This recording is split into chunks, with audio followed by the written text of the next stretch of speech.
Hi mga kakusina, isang mapagpalang araw. Nag-grip pala kami ngayon ng bangus kaso naman ay wala kaming maihawan na pwesto dito sa amin. Kaya naman ay gagawin ko ito ng paraan sa kawali. Yes po, gagawa ko ngayon ng bangus na inihaw sa kawali. Pero bago nga yan mga kakusina ay nagtungo muna ako dito sa palengke. Siguro mga pasado alas 8 na ito ng umaga. Nang makarating ako dito sa palengke mga kusina ay mamamalengke na rin ako diretso ng mga kakailangan namin sa bahay. Dito nga muna ako bibili sa manok kaso na may mahabang pila ay sabi ko ibabalikan ko na lang. Kaya naman ay dito nga muna ako pumunta sa mga gulayan mga kakusina. Bumili ako dito ng bawang, sibuyas, luya at saka mga gulay-gulay na rin. Bumili rin ako ng mga bell pepper, kamatis at marami pang iba. Bimili na nga ako ng marami dito mga kusina sa ganun hindi ako pabili-bili sa labas kasi medyo malayo-layo din kami ng konti sa palengke pero kering-kere lang nalakarin.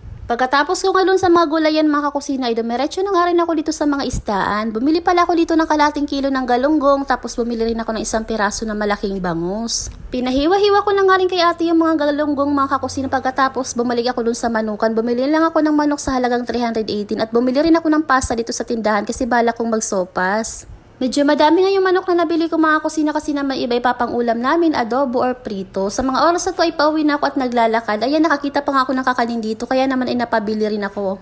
At pagka-uwi ko nga ng bahay mga kusina, inilapag ko na nga itong mga aking pinamili tapos ayan, nilalagay ko ito sa rep.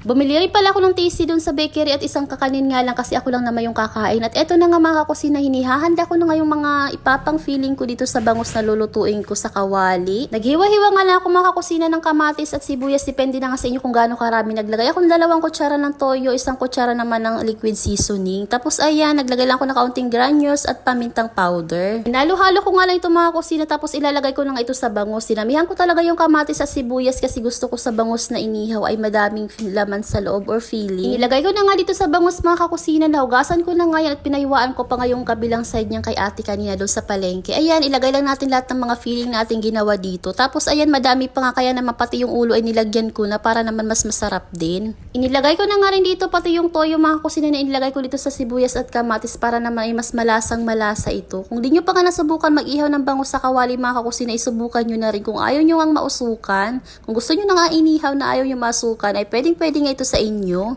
Tapos ay binalot ko nga lang ito ng foil mga kakusina at i-close lang natin yung magkabilang side hanggang sa maging balot na talaga ito. Nakulangan pa nga ako sa foil kaya naman ay dinobli ko pa ito kasi medyo lumalabas yung mga katas ng toyo. Tapos ayan, para hindi talaga lumabas sa kawali ay dinobli ko pa. Inayos ko nga lang yung pagkakabalot nito sa foil mga kakusina sa gano'n ay ma-secure talaga na balot ito. Tapos ito na nga, ready na nga ito lutuin sa ating kawali. Nagpainit na ako ng kawali dyan mga kakusina tapos ayan, ilalagay na nga natin dito yung ating bangus.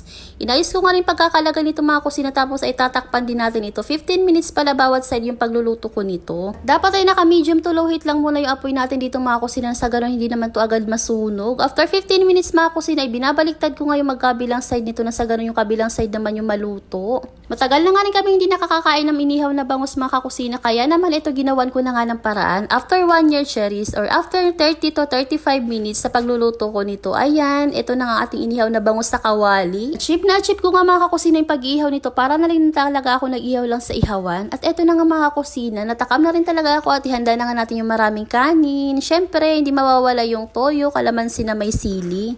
At kung di nyo pa nga ito natatry mga kusina mag-ihaw ng bangus sa kawali, talaga naman subukan nyo na. At parehong-pareho nga lang yung lasa, hindi pa tayo nausukan. At eto na nga mga kusina, kain po tayo. And yun lang for today's video mga kakusina. Marami pong salamat sa inyong panonood. God bless. And please follow for more.